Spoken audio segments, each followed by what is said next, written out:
सारी की सारी नौकरियां सिफारिश पे मिलती थी। अकेले हुड्डा साहब के राज में नहीं, हर राज में जितने भी राज हुए किसी का भी था, नाम लिया बिना सिफारिश, मेरा नाम लिया ना, कोई बात नहीं, वो तेरी बात मैंने सुन ली। लेकिन अब की तो बात कर, HPSC के दफ्तर में करोड़ों रुपए पकड़े गए, सबॉर्डिनेट सर्विस कमीशन को नोटिस दिया गया। ईद क्या लग रहा है, तो अपनी क्यों पढ़ाई कर रहा है? एक मिनट, कोर्ट ने ये कहा कि जो टॉप आया था बच्चा, वो नौकरी नहीं लगा, कोई और लग गया, पानीपत जिले का था। परंतु कोर्ट ने इसके ऊपर भी चिंता जाहिर की है। दोस्तों नमस्कार, मैं संजय मग्गू और मौजूद हैं देश रोजाना के डिजिटल मीडिया मंच पर। हरियाणा की भारतीय जनता पार्टी की सरकार, चाहे अब वो पार्ट 3 की सरकार है, चाहे वो पार्ट 2 की सरकार थी, मुख्यमंत्री मनोहर लाल थे, चाहे पार्ट 1 की सरकार थी, मुख्यमंत्री मनोहर लाल थे, एक नारे के साथ चली। और वो नारा था बिना पर्ची बिना खर्ची के रोजगार। यानी कि नौकरियों के आवंटन में जो सरकारी नौकरियां लगती हैं, सरकारी नौकरियों के अंदर बिना किसी क्षेत्रवाद, बिना किसी भाई भतीजावाद, बिना किसी सिफारिशवाद, बिना किसी पर्चीवाद, बिना कोई खर्चावाद, उसके लिहाज पर नौकरियां चलेंगी। और ये नारा जो था 2019 के चुनाव में खासकर, जो बिना पर्ची बिना खर्ची की बात चली थी, मनोहर लाल के नेतृत्व में जब चुनाव हुआ 2019 का विधानसभा का, तो उस चुनाव के अंदर इस नारे ने अपना खासा रंग दिखाया। और 2019 के बाद जब 2024 का चुनाव हुआ, तो 2024 के चुनाव के अंदर इस बिना पर्ची बिना खर्ची के नारे ने और ज्यादा अपना असर दिखाया। यह हरियाणा का भारतीय जनता पार्टी की सरकार का एक ऐसा नारा रहा जिसको कि प्रधानमंत्री नरेंद्र मोदी से लेकर के और बीजेपी के बड़े नेता, चाहे वो किसी भी राज्य के अंदर चुनाव हो रहे हों, चाहे वो संसद की बैठकें हो रही हों, हर जगह इसको कहा करते थे। इस बिना पर्ची बिना खर्ची की सरकार ने, अगर मैं ये कह दूं कि भारतीय जनता पार्टी को न केवल हरियाणा बल्कि पूरे देश के अंदर एक प्रकार से नजरिया दे दिया जनता के बीच पेश करने का कि भाई हमारी जहां सरकार बनेगी वहां हम रोजगार जो देंगे, जो सरकारी नौकरियां लगेंगी, उनके अंदर किसी प्रकार का करप्शन और किसी भी प्रकार का क्षेत्रवाद, भाई भतीजावाद, यानी कि कोई सिफारिश नहीं होगी, योग्यता के आधार पर नौकरी मिलेंगी। इस सबके चलते हुए मैं जो बता रहा था आपको कि भारतीय जनता पार्टी को फायदा हुआ।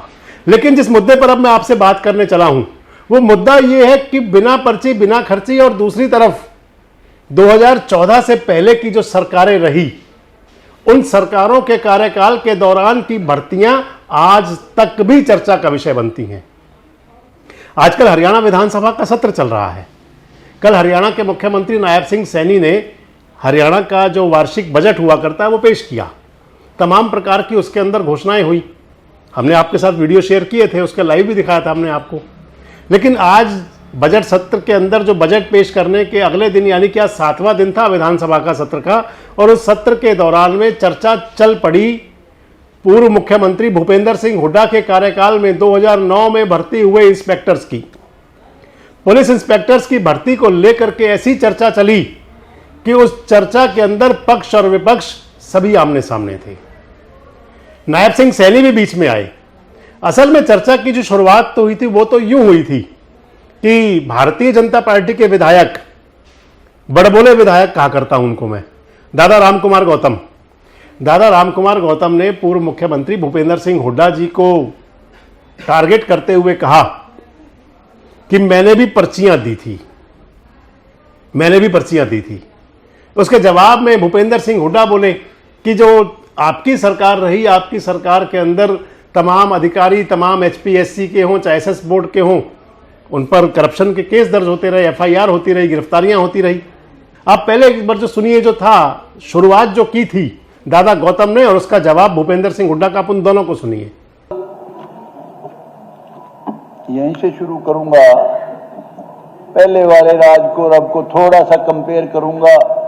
पहले जितने भी लोगों ने शासन किया, किसी का भी शासन था, चाहे हुड्डा जी का था, चाहे देवीलाल का था, चौटाला जी का था, किसी का भी था, उस समय सभी में, चाहे बीजेपी की कोलिशन थी, सारी की सारी नौकरियां सिफारिश पे मिलती थी। अकेले हुड्डा साहब के राज में नहीं, हर राज में जितने भी राज हुए किसी का भी था। लेकिन पहली बार खट्टर साहब के राज में, बीजेपी के राज में 2014 में मेरिट से नौकरी शुरू हुई और बच्चों ने पढ़ना शुरू किया। पहले सिफारशी ढूंढते थे हम सारे, मैंने भी पर्ची दे रखी हुड्डा साहब को, औरों को भी दी है। वक्त ऐसा था, सबका ये सिस्टम था, लेकिन पहली बार उन्होंने सुनाया, पहली बार जो सिखाया खट्टर साहब ने कि बच्चों को पढ़ाओ, नौकरी मेरिट पे मिलेंगी। बहुत अच्छा फैसला था और जिससे अनेक गरीब घरों के बच्चे बड़ी बड़ी पोस्टों पे लगे बिना सिफारिश के। नाम लिया, बिना सिफारिश मेरा नाम लिया ना, कोई बात नहीं, वो तेरी बात मैंने सुन ली। लेकिन अब की तो बात कर, एचपीएससी के दफ्तर में करोड़ों रुपए पकड़े गए, सबॉर्डिनेट सर्विस कमीशन को नोटिस दिया गया। ईद क्या लग रहा, तो अपनी क्यों पढ़ाई कर रहा है? एक मिनट नहीं, किसी ने भी भ्रष्टाचार फैलाने की कोशिश की, सरकार ने तुरंत एक्शन लेकर उनको पकड़ने का काम किया। पकड़े किस आपको थोड़ी पकड़े है कोई, सरकार ने पकड़े, सरकार ने पकड़े, हमने कार्रवाई क्यों देखना? हमारी सरकार ने जिसने भी भ्रष्टाचार किया कार्रवाई की ज्यादा।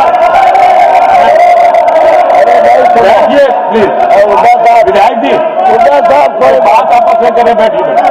अरे जी हुड्डा साहब, एक मिनट। तो भूपेंद्र सिंह हुड्डा के जवाब को काउंटर किया रणवीर सिंह गंगवा ने। रणवीर सिंह गंगवा ने कहा कि अगर आप ऐसा कह रहे हैं कि भ्रष्टाचार की कोई बात थी तो उनको पकड़ा भी तो हमारी सरकार ने ही। पकड़ा भी सरकार करती है, हमेशा सरकार की एजेंसीज ही पकड़ती हैं। अगर कुछ गलत हो रहा होगा तो सरकार की एजेंसी पकड़ेंगी। और एक प्रकार का वो स्पष्ट संदेश था कि कोई बच नहीं सकता।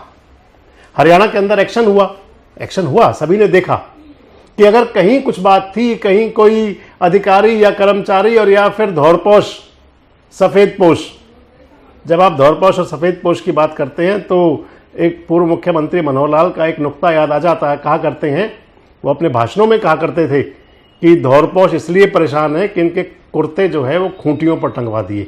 खैर, बात आपसे मैं कर रहा था इस विषय पर, हरियाणा विधानसभा के अंदर जो सब कुछ हुआ, जो सब कुछ चला, तो आज के विधानसभा की कार्रवाई के अंदर जो आरोप लगे, और सबसे महत्वपूर्ण बात है दोस्तों कि अगर 16 साल बाद भी पुरानी भर्तियों पर चर्चा हो रही हो, 16 साल बाद पुरानी भर्तियों पर क्वेश्चन मार्क लग रहे हो, 16 साल बाद जब नौकरी करते हुए 16 साल 15 साल हो गए हो, जब क्वेश्चन मार्क लगते हैं तो फिर नौकरी पर तलवार लटकती है। और जब नौकरी पर तलवार लटकती है तो फिर पता चलता है कि कितने दुनी 8 हुआ करते हैं। मैं इसलिए आपसे कह रहा हूं कि अगर निष्पक्ष और पूरी तरह से पारदर्शी नौकरियां मिलती हैं, भर्तियां मिलती हैं, जो हरियाणा की आज पहचान बन चुका है। आज हरियाणा की पहचान बनी है इस बात से कि खासकर सरकारी नौकरियों के अंदर जिस प्रकार का जो भाई भतीजावाद, क्षेत्रवाद और फिर पर्चीवाद विधायकों के ठेके हुआ करते थे। अच्छा, जवाब दिया आज नायब सिंह सैनी ने बहुत अच्छा विधानसभा के अंदर। नायब सिंह सैनी ने कहा, विधानसभा के अंदर बोले, उन्होंने कहा, और संभवतः उनके पास कोई साक्ष्य थे क्योंकि विपक्ष बोल नहीं पाया। नायब सिंह सैनी ने कहा कि फ्लूइड लगा करके, जानते होंगे फ्लूइड, सफेद रंग का वो केमिकल जिससे भी कुछ भी काले को सफेद कर लिया जाता है कई बार। नायब सिंह सैनी कह रहे थे कि फ्लूइड लगा करके जो लोग टॉपर थे उनको नीचे कर दिया और जो नीचे थे उनको टॉपर बना दिया। आप सुनिए नायब सिंह सैनी की बात को। माननीय अध्यक्ष जी, इसके अंदर क्योंकि जो माननीय हमारे विधायक महोदय ने बात कही है कि आज कल एक माननीय हाई कोर्ट का फैसला आया है, दुर्भाग्यपूर्ण है, क्योंकि किस प्रकार से नौकरियों में बंदरबाट होती थी। कोर्ट ने ये कहा कि जो टॉप आया था बच्चा, वो नौकरी नहीं लगा, कोई और लग गया, पानीपत जिले का था। परंतु कोर्ट ने इसके ऊपर भी चिंता जाहिर की है कि ये 2016 का नहीं, 2008 का मामला है, 2008 का मामला है। इस बात को उठाया कि जो प्रक्रिया थी सरकार की वो चिंताजनक थी, कैसे युवाओं को न्याय मिले। जब कभी ऐसा होता हो दोस्तों, यदि किसी के साथ में इस प्रकार का, इसे मैं अन्याय कहूंगा, इससे बड़ा अन्याय कोई नहीं हो सकता, इससे बड़ा कोई अन्याय हो नहीं सकता कि अगर आप किसी ऐसे व्यक्ति को, ऐसे छात्र को, ऐसे बच्चे को जिसका करियर उसकी इंतजार देख रहा हो, लेकिन आप उसके अंदर काला गोरा कर करके, फ्लूइड लगा करके काले को सफेद करने का काम करें। अगर कोई व्यक्ति, कोई छात्र, कोई बच्चा, कोई परीक्षार्थी, अगर उसका भविष्य उज्जवल होना था, अगर वो काबिल था, योग्य था, लेकिन क्योंकि वो आपकी कैटेगरी पर खरा नहीं उतरता था। जवाब ये भी आया था विधानसभा के अंदर आज कि पूर्व मुख्यमंत्री कहा करते थे, मैं इसलिए कह रहा हूं क्योंकि विधानसभा की बात थी, कि अगर आपका कोई नजदीकी है, भाई भतीजा है, परिवार का है, तो उसके लिए बात करें आप। वैसे आपको बताते चलें कि ये आज विधानसभा के अंदर जो बात चली, नई बात नहीं है। हरियाणा ने तो वो भी देखा है कि जब नौकरियों के मामले में स्वर्गीय पूर्व मुख्यमंत्री को जेल तक जाना पड़ा। हालांकि इंडियन नेशनल लोकदल के लोग कहा करते हैं कि उसमें भ्रष्टाचार की कहीं कोई बात नहीं थी, लेकिन उसके अंदर जो आरोप लगा था भ्रष्टाचार की, हम भी कह रहे हैं कोई बात नहीं थी उसके अंदर, कहीं आरोप नहीं था कोई पैसे लेने का। लेकिन अगर योग्य बच्चों की जगह पर अयोग्य बच्चे चले जाएंगे, अगर किसी को किसी के राइट्स नहीं मिलेंगे, अगर जिले मुकर्रर कर दिए जाएंगे कि फलां जिले से फलां इतने बच्चे लिए जाएंगे, फलां जिले से इतने बच्चे लिए जाएंगे, अगर कोई मुख्यमंत्री का एरिया है तो वहां से 50% नौकरी मिलेगी, अगर कोई विपक्ष का विधायक है तो वहां पर फिर जा करके किसी को आवेदन में भी शायद जगह ना मिल पाए। ये भी एक बहुत बड़ा अन्याय है। और मैं जो आपको बता रहा था कि विधानसभा के सत्र में आज जो चल रहा था, उसने हरियाणा की जो नई तस्वीर है उसको कहीं जरूर बुलंद किया है। यानी कि नौकरियों के मामले में जो हरियाणा कहीं कलंकित हुआ करता था, भाई भतीजावाद, क्षेत्रवाद, इलाकावाद, पर्चीवाद, सिफारिशवाद, इन सब को लेकर के, और आज विधानसभा के अंदर जब 16 साल पुरानी भर्तियों की चर्चा हो रही थी, तो फिर आम जन के बीच में वो बात जरूर जा रही होगी कि पिछला कौन सा युग था और आज का कौन सा युग है। हालांकि सियासत है, सियासत के अंदर एक दूसरे पर कीचड़ भी उछाली जाती है, सियासत के अंदर एक दूसरे से अपने कपड़े उजले ज़्यादा दिखाए भी जाते हैं, लेकिन जो जनता हुआ करती है एक पैमाना हुआ करती है। जनता अपने पैमाने पर नापती है, तोलती है, कसती है कि कौन कितना खरा है। आपको क्या लगता है कि जो हरियाणा के अंदर आज जो चल रहा था, हरियाणा की विधानसभा के अंदर, खासकर क्योंकि आपसे बात करने का इसलिए हुआ कि आज की तारीख के अंदर 2009 की इंस्पेक्टर भर्तियों की चर्चा हो रही थी, उसके अंदर आरोप लगाए जा रहे थे, और उसके अंदर विपक्ष जो उस समय का सत्ता पक्ष था, वो उसके पास कोई विशेष, कोई पूरा सटीक कोई जवाब नहीं था। और जब जब कभी ऐसे बातें होंगी तो फिर जरूर याद किए जाएंगे वो सारे फलसफे, वो सारे पुराने, जब भी कभी बात होती है तो पन्ने पलटे जाते हैं, किताबें खंगाली जाती हैं, बातें की जाती हैं। आजकल तो गूगल सर्च किया जाता है तो सब कुछ देखा जाता है। आपको क्या लगता है कि क्या वाकई हरियाणा के अंदर जिस प्रकार के आरोप लगते रहे ये सब कुछ था? और आपको क्या लगता है कि आज की व्यवस्था से क्या हरियाणा का, खासकर जो बिना पर्ची, बिना खर्ची और योग्यता के आधार पर अगर नौकरियों की बात है जिसके लिए सरकार अपनी वाहवाही लेती है, आप कितना मानते हैं कितनी वो सटीक है?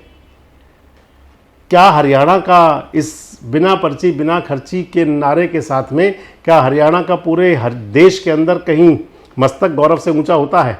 कमेंट्स बॉक्स में जरूर बताएं। जुड़े रहे हमारे साथ, देखते रहे देश रोजाना। हमारे साथ जुड़े रहने के लिए सब्सक्राइब करें देश रोजाना के YouTube चैनल को, और नई वीडियो की नोटिफिकेशन पाने के लिए बेल आइकन जरूर दबाएं। अगर आप ये वीडियो Facebook या Instagram पर देख रहे हैं तो पेज को लाइक और फॉलो जरूर करें और ज्यादा से ज्यादा शेयर करें।